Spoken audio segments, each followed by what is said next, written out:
The Civil War was a time of great trials and tribulation. Neither the Union nor the Confederacy could support the war efforts without issuing currency.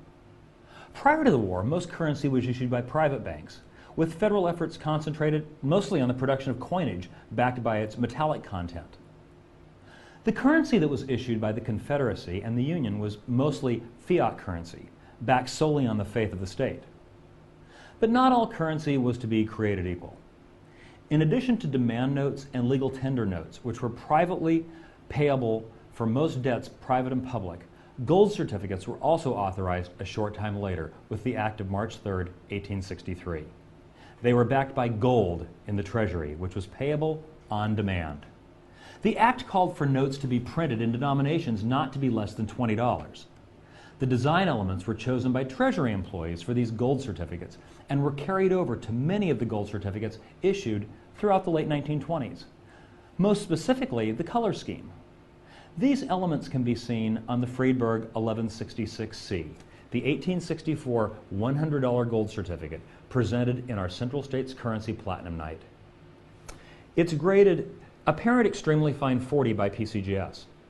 This note boasts a vignette at left of a heraldic eagle perched on a shield entitled E Pluribus Unum.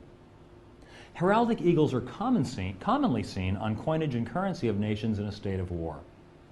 The notes were printed on a golden orange paper, a color that symbolizes the gold in the treasury that backs it. On the back, the denomination $100 is spelled out at center and surrounded by ornate lathe work and printed in a deep orange color, again building confidence in the holder that the note is backed by gold. This stunning note is the lone surviving, the only one, the only 1863 $100 gold certificate available to collectors. The Smithsonian Institution is a permanent residence for the other two notes known of this type. Though denominations ranging from $20 to $10,000 were issued, only the $20 and the $100 are known to exist. The paltry numbers outstanding on treasury ledgers in the late 19th century would make it unlikely that any higher denomination is left unredeemed.